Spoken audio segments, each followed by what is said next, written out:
Okay. What am I doing? I'll put this Do over we there. so what do we do? We're Do we just recording try to over there, too, do we so. just try to redo the last week, since last week's was or 2 weeks ago? Since it was let's just fucked talk around? about whatever we want to talk about. I don't know that I could possibly tell you what I even talked about last week. I don't remember either.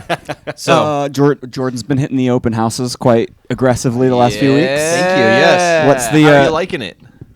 Well, this last week, I do like it. I've been doing those TikTok videos, and that's been fun. I actually got more views on them than I've got on any of my other TikTok videos, and they're nothing special. Fresh content. Yeah, the clap test was good.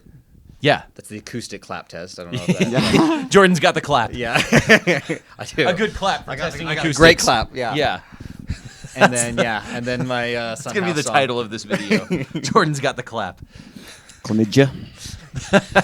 Just what I want to spread around the internet. Yeah. Chlamydia vidya. So what are you seeing at the open houses? Like, did you get a bunch of people through This Julie's one- that you held open? This one was the most successful one that I've done. Nice. So far. So there was 3 couples showed up, and then right as I was turning the lights off and get ready to lock up, 4th couple showed up. Yep. So that was cool. Every time. And then one of the couples that showed up, somehow we got to talking, knew that I was in the music industry, and they're like, "Oh, I know some people like Corey Mon and Jeff Stone." I was like, "Oh, those guys are playing." They ended up playing that night at Valor, so I went to go see those guys, and I probably wouldn't have gone if I hadn't run into their friend at the open house. So it was kind of fun. That's awesome. It's funny how that's like back and forth. Like, I feel like when I'm at an open house, I know these people and talk about people in the music industry or whatever, and then go to local shows. It's like, oh, how do you guys know? Like, how do you guys know each other? It's like, oh, Joel sold my house. Oh, we just bought out. Or like the cross pollination. There's a lot of that. Yeah. Well, everybody's got to buy a house, and music doesn't suck yet. So It doesn't suck again. yeah. Yeah. We're all just TikTok creators now, whether you're in real estate or music. Yeah. Everybody shares that. But- Though we need to be better about TikTok, which is why we're here, I guess. Yeah. We So- got to make more content. What anything that the buyers were like murmurings of things that everybody was talking about or had questions about or anything like that? At this particular open house, Just in general, yeah. You've been hitting them harder. You've probably done more open houses in the last 3 weeks than I've done all year. sometimes 2 a day. Yeah. That's great. I mean, for Hey. 1 day during the week, that's not too bad. I try to Why fit them not? all in. Let's see. I don't know. People are. It seems like most everybody that comes through the open houses is still just like, oh, we're just casually looking. They don't really want to get set up on getting notifications about any of the new Don't sell me listings. anything. Yeah. Yeah. I did actually give my number to a couple people, so they were like, okay, yeah, maybe we'll hit you up. I was like, great, that's cool. Some people had an agent already. I don't know. It's But you're getting more comfortable talking to I'm them. getting more comfortable talking Yeah. about, which is probably the good thing. That's awesome. Oh, one question. What are good questions for people to ask when they're going through an open house? Oh, yeah. So if you're going through an open house and you're not sure if you're interested in looking, you're kind of looking, but you're like, well, do you have any questions? And people go, well, I don't know what questions to ask. So, best questions I would say if my clients are going through an open house, ask about things like, do they know? And a lot of times the agents won't know because it's fairly common practice to hold other agents' houses open. So you don't necessarily know all the intricacies of that house.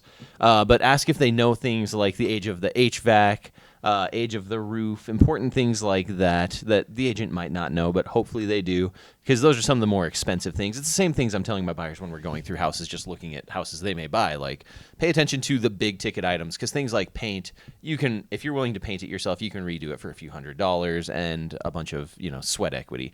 But HVAC, you can't replace that yourself, and even if you can, a furnace is expensive. What do you ask? Yeah, I would say, same things. Roof is a big one, especially because sellers, if they've just replaced the roof, they're going to want to brag about it. That's one a lot of times the people holding the open know a little bit more about. If it's an older house, like a lot of the kind of hip old school houses built in the 20s in Sugar House or Liberty Wells, I'd like to ask about the electrical and plumbing. Those are huge. Yep.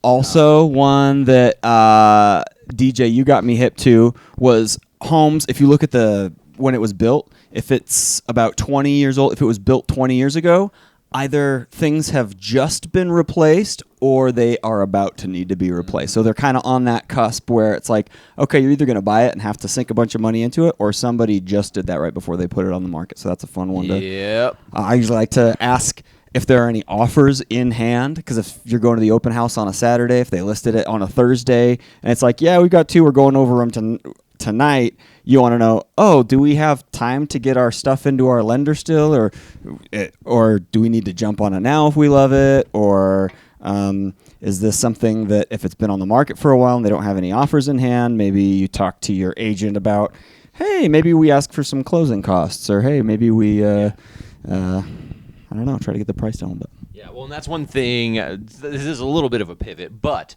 I've been dealing with listings more than buyers lately, and that's one thing I'm trying to tell my listings is, hey, once you've been on the market for more than 2 to 3 weeks at this point, especially once you hit that 1 month mark, people are going to start asking for discounts. Like, it's just the nature of it right now. Buyers are paying super close attention, so they know what's on the market, and they usually know how long you've been on the market. So, like, we went under contract on my Melbourne Court townhouse last night. Congratulations. That's yes.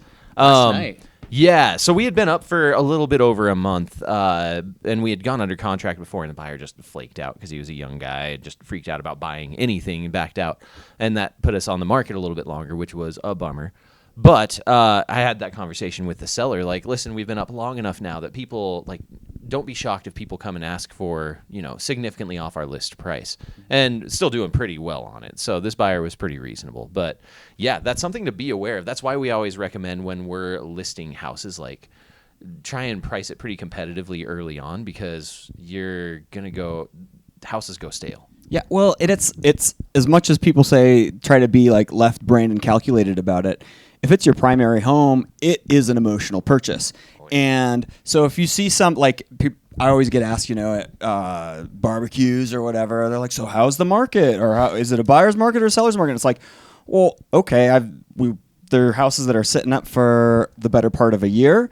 And then there are houses where it's like multiple offers, first day, gotta to get it under contract, back into we're doing escalation clauses again, cash above appraisal again, because if somebody sees it the first day and the agent's going, oh, we already have 4 offers, we're going over them tonight at 8 o'clock, and you get that emotional thing of, this is our house. I need to live here. They're going to be willing to be a bit more aggressive with their offers, rather than, like, a lot of sellers will be like, well, let's start here and see how it does. It gets emotional the other way, where the buyers look at it and they go, well, it's been, nobody wants somebody else's, like, sloppy seconds or whatever. That's what it starts feeling like. If it's been sitting up for a while, people just wonder, well, what's wrong with it? When it's like, well, nothing's wrong with it. If it were just priced appropriately and aggressively at first, you would have attracted twice as many people. The buyers smell blood in the water, and then they got to have it. Yeah. And it drives the price up. It really is happening. Some people came through my open house on that Melbourne Court townhouse yesterday. They said they'd missed out on 3 or 4 offers already. Mm-hmm. They got beat out 3 or 4 times, which is like what was happening in 2022. I don't think this is 2022 by any means. Let's not where you were having to pay 10% over list price and waive appraisals and all that madness. Hopefully we never get back to that, because that sucked. But yeah, it's busying up, and actually, super interesting news now. Did you guys pay attention to what happened with the Fed? Stocks are not. If you checked out your 401ks over the weekend, they're not doing so great. Yeah, my condolences. However, with the Fed not dropping rates this time around, the markets are starting to kind of price in that they're expecting the Fed to drop rates by 50 basis points. Which would be a pretty huge bump. And actually, I mean, mortgage rates are based more on the sentiment around what's happening, right? Because mortgage rates are based on the 10-year bond yield, not actually on the prime rate from the Fed. So the bond yield is working right now to push mortgage rates down, because there's a lot of optimism that the Fed will be dropping rates. And there are a few people that have kind of been discussing, they think the Fed may end up needing to. Jobs numbers came in worse than expected. So some people are thinking the Fed may need to even do an emergency rate cut before their next meeting. I think it's unlikely, but there has been some speculation about that, because we're kind of on that edge right now where it's like, did we wait too long? Are we going to push the economy into a recession now? So with that speculation, mortgage rates have dropped pretty precipitously in the last few days. Wow. Yeah, which it's like we're always telling like everybody get your ducks in a row. Make sure to get all your paperwork into your lender and everything, because that way you're ready when things heat up, which they inevitably do. Anytime the rate comes down, or people are saying, "Well, I'm going to wait for the rates to come down," it's like, well, the prices of the house is going to go up, and you're going to, now you have twice as much competition. Yeah. That's the conversation I had with pretty much every buyer that came through the open house this last weekend. Yeah, it's an interesting balance because, well, and for us, it's an interesting balance too, because here's a little peek behind the curtain. There are a lot of really like shitty salespeople in real estate where they just like it's used car stuff. And if you look at the like sentiment polls, real estate agents aren't that far ahead of used car salesmen for like trustworthiness. Mm-hmm. And I 100% get it, because I've gone into open houses where they're like, "What's it gonna take to get you to buy this house today?" And I freaking hate that. Yeah.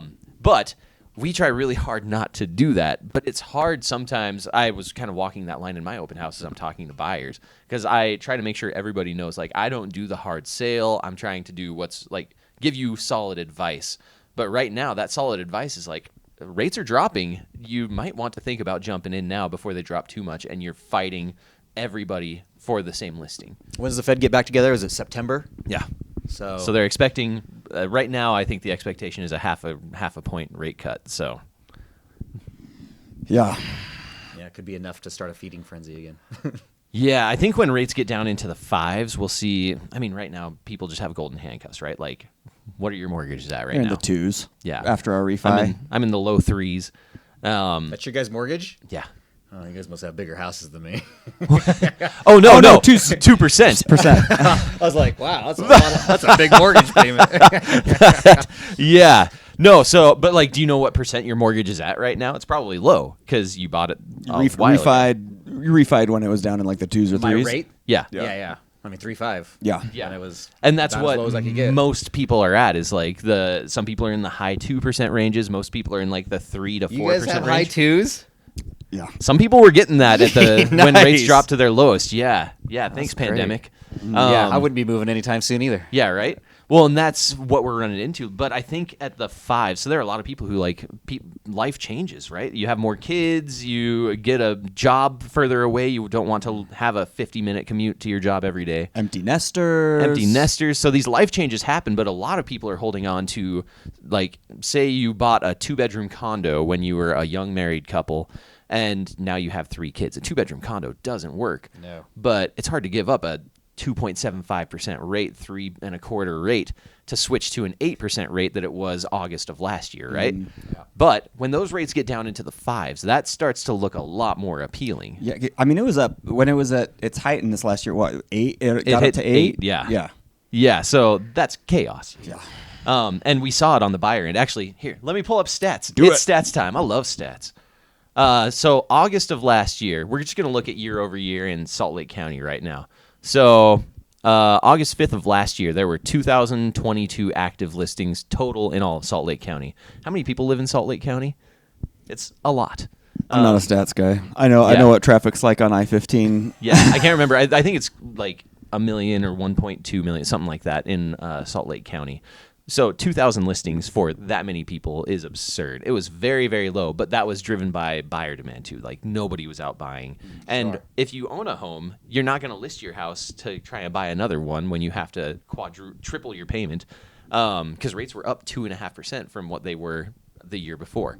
So, 2.5 times, not 2.5%. Right. This year, as of right now, we have 2,462 listings, which is still super low for that many people. But yeah, as these rates keep coming down, we're going to see more listings, which also means more buyers because those people selling are buying something else. But yeah, if you go down to, that sold number is wrong. But under contract, last year we actually had more under contract than we do right now, which is kind of a weird thing. I think what we're also running into is buyers like holding out thinking, the rates are moving down. Maybe I wait another month and I'll get an even better rate. But then the price, then the prices are going to go up. Another thing I'm seeing is some of my, I say younger, but I guess it's just because I'm getting older, buyers who are moving, maybe they're moving into their second home, thinking about, growing their family or they've been in a condo or a townhome or something, and they've got those low rates. They are using, there are some tools you can use as a lender to offset your debt to income ratio, and they're just keeping their townhome as a rental because if home ownership is like the only way us normies have any kind of path to any kind of wealth. It's the most common way. Yeah, the most common, easy way that you're not, I'm kind of a dummy. I grew up doing music. I'm not a big stocks guy. I don't know, I'm not used to moving money around or whatever, but it's like, I do know that when my wife twisted my arm for us to buy a house earlier than I felt like we were ready, 2-3 years later, I was like, oh, we could not have saved money that fast. I would not have saved money that fast. And now we have money to buy another place. It's like the only one, not the only, but the easiest and most kind of automatic path to building wealth. And young people are seeing, like, it's a lot harder to get by now than it was 20 years ago, than it was 10 years ago, and it's like, hey, why are we going to sell our house that we've got this 2-3% interest rate on to buy a bigger one? Can we just rent this for, even if we're taking a loss of a few $100 by renting it out or whatever, if just making our thing, if we can make it work, let's just do that. Which makes it so, okay, you were saying more homes going on the market, but they're going to buy them. We're talking people who are going to hang on to their real estate. That is a thing, and honestly, that's what I recommend to a lot of my buyers. I just met with a super cool girl. I helped her buy a triplex when she was like 22 years old or something like that. This is 7 years ago, 8 years ago, 6 or 7 years ago. But I was meeting with her, and she said, yeah, what do you think I should do? Like, I've got this triplex, but she bought it at the right time so that thing could cash flow like crazy. Mm-hmm. She's like, should I sell it and just like do everything else? It's like, well, right now you're basically making like $50,000 to $60,000 a year without doing anything. Like, awesome. That's after if you pay a management company, that will be what you take home after you pay the management company. Like, yeah, you could sell it and buy a big sweet house, but that kind of cash flow is hard to come by. Especially that big sweet house in a couple years. Yeah, right. I'm telling most of my buyers, if you have the chance to hold on to your first property and hold it as an investment, if it can like even break even, you're gonna get that appreciation over time. Rents, look at rents 15 years ago versus today. Rents tend to go up as well. In Salt Lake, it's a little different because they've built out too many apartments. But if you're like a single family or a townhome down at Point of the Mountain where there's all those new jobs coming in, like, your rents are probably going to keep moving up pretty steadily. So there's a lot of opportunity. Also, those people who your client, your friend, like if they bought a while ago and they've got a bunch of equity in their home, they can leverage that equity to help them buy their new investment properties. Yeah. Get a HELOC. Or, the BRRRR method. Well, that's not technically the BRRRR method, but the buy, rehab, refinance, repeat. And I can already hear like the eyes rolling, like where it's like, bring I get on it. The TikTok comments. That sounds easy and everything, but holy shit, that's a lot of. Where do you get the first money? And it's like, I just remember, like I was saying, like twisting the arm. We're always saying the best time to buy was always last year. The next time was today. And, like you're always glad you bought, but there's never an easy time. It's never an easy time to buy. It's always super uncomfortable and it's always super scary. But I don't know anybody who was bummed they didn't buy a house in the last few years. Unless you're, if you're over leveraged, if you don't know if you're going to have a job next month, whatever. Going back to the buyer advice, if you can keep the place, cool, do it. Never buy something that makes you house poor. I will never once tell somebody to buy at the very top of the range they're qualified for. And I understand it's never as easy as it make it sound like. Yeah, that's how you build wealth. You buy a house, and then you sell the house, and you buy another one, and then you buy 2 more, and then you have 100 houses, and that's how you get rich. Oh, so cool! Like I get that's not but. And you're up late every night worrying about how you're going to get money for the next one. Yeah. No, but it does change. Like, my parents are about to sell their house, the house I grew up in Montana. And kind of crazy. They bought it. We moved in when I was like 8 or 9. So yeah, like 30 years ago. So it's paid off now. They got it for next to nothing compared to today's prices. And they had the same payment for 30 years. Like people don't, in the U.S. is fairly unique in that we amortize loans, mortgages over 30 years. Most places have adjustable rates. So like your payment can change every year. It's so rare and such a crazy opportunity to be able to know what your housing payment is going to be for 30 years. Like, if I bought my house today, my payment would probably be a couple $1,000s higher than what it is right now. I always have to tell my buyers, like, I see their eyes glaze over a little bit when they're walking in a place like, when they know what their payment's going to be, and they walk into houses that are within their budget, and they're thinking, $500,000. This is what a house worth $500,000 looks like, and I see them I see their eyes glaze over, and I have to remind them, like, hey, just so you guys know, I couldn't afford to buy the house we live in the market right now. It's not something I'd be able to do. Yep. We've lived there for a long time, and I'm super glad we bought it when we did. And this is, it's like, wait 5 years, and you're going to go, wow, I'm glad we bought that $500,000 house that wasn't quite as nice as we thought it was going to be. $800,000. Exactly. Yeah. Though, given that these last few years have been kind of a unicorn, let's qualify there. 29% appreciation in 1 year. Probably won't happen again anytime soon. But that said, let's talk about some exciting things going on, specifically in Salt Lake and Utah, for people that are looking at buying a home now. Because in 10 years from now, there's going to be a somewhat large event happening that was just recently announced. The freaking Olympics are coming back to Salt Lake. Yep. Woohoo! Yeah. And so this is another conversation I have regularly with people where they're like, what do you think is going to happen to home prices here? And I guarantee you, if I post this clip on TikTok or Instagram or whatever, we're going to get all the people that are like, just watch, it's going to crash next year. You want to know how many? I've been doing this for 10 years. You want to know how many years I've been hearing people say that? 10 years. And including, I've known some people who passed up on buying a house 8 years ago for $300,000 that is now a $700,000 or $800,000 house because they were waiting for prices to drop. Yeah. And with housing, even if they do drop, let's say 2008, which was, the worst financial crisis we've had in a long time. The other kind of unicorn. Yeah, the other kind of unicorn.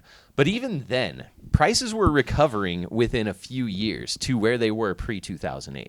So, and that was a crisis based on housing where they had overbuilt by millions of units. Right now, we're underbuilt by millions of units. They had overbuilt by millions of units, and they were giving loans out to we've all watched The Big Short. We know what happened. So even in the worst housing crisis we've had in quite some time, you spend a few years in the house and you're back to par. So even 2022, I have buyers right now, people that bought in 21 and 22 that are thinking of selling that don't really have equity. And I told them at that point, you're buying at a future price because we had to pay 10% above list price. So I'm just saying, don't plan on, at that point I was saying things like, you're probably not going to see massive equity gain for the next couple of years. But if you wait a few years past that, you'll get normal equity. The historic average in Utah is 5% a year in equity growth. And during that time, say you have a rental like that triplex. This is part of the conversation I had with them. Your place is most likely, looking at historical averages, going to go up 5% a year. But if you're cash flowing, you're also getting that rent during that time. So it's a multifaceted investment. Yeah. We're not financial advisors. Disclaimer. But yeah. So I've got a question, and we can talk about this as if nobody's watching because I don't know the answer for it. It's not a tee-up question. It's just something I'm thinking about. So what do we say to, let's say you've got sellers who are empty nesters. They've got they don't own their home outright, but it's a larger home that they need with a larger lot than they need. And they say, we don't need all this house, but they're locked in at a 2 or 3% interest rate. And they're going, okay, well, we can sell our house and move into something smaller, but with the interest rate changed, we're not paying much. We have equity in the larger house, but not enough to offset the price difference and the rate difference. You know what I'm saying? Yeah. 9 times out of 10, they'll they will have enough equity in it, or that they own it outright, that they can make a move like that. But where it's like, wait, we're moving into a place that's so much smaller, and it's really only going to be about the same price or $1,000 less. Yeah. Do you want to talk about that? I mean, for me, it depends on the situation. Everything is situational, right? But in that case, if, say, you have some empty nesters that are in a 4,000 square foot house, 4,500 square foot house, because they had 3 or 4 kids and they needed all that space, and they want to move to like something, often with empty nesters, they're saying like, yeah, we want to get something that's single level living because we don't want to deal with stairs as we age. Talking about people that are in their like 50s, 60s, 70s, and they're looking to the next 10 to 20, 30 years, something they can age in the home and stay there. Those are the things to take into consideration. Like, do you want to be maintaining? Yeah, maybe your payment won't change that much, but will the length of the loan that you have left on the loan, will that change a lot? And it will if you do like a 30-year loan. But that's where it's important to have a good lender, work out those numbers with them. But as far as their life goes, say you've got your laundry's in the basement, your master bedroom is on the 2nd floor, you're going down 2 flights of stairs every time you do a single load of laundry. Is it going to be better for your life if you have something smaller that you don't have to maintain the roof on a 4,000 square foot house? Maybe you have a third of an acre. Do you want to be mowing that lawn all the time when you're 75 years old? Everything you're saying is what my parents are going through right now. Yeah. There you go. Yeah. So, and your parents have thought about downsizing, right? Yeah. Yeah. It's In a 5,000 square foot home. Yep. We got to get a huge backyard. Yeah. It's a lot of work. So much work. So, yeah, I mean, really, it just comes down to the life, like what you want your life to look like. If you want to spend less time, there are a bunch of awesome, like 55 and up communities where it's basically no maintenance living, and you can get like a 2,000 square foot Rambler where everything's on the same level. You get to hang out with a bunch of other older people that are like other empty nesters, and a lot of them even have room built in for like kids and grandkids to come visit. So yeah, it's situational. If they're totally happy mowing the lawn until they're 90 and maintaining that much house, then cool. But yeah, once again, we don't really do the hard sales thing, so I'm never going to be like, yeah, you should sell right now. Yeah. You leave that up to the kids to tell them that. Yeah. Mom and Dad, you guys got to move right now. Yeah. Here's the other thing that has come out, I think within last 6 months to a year that was interesting, where they want to sell, but it's,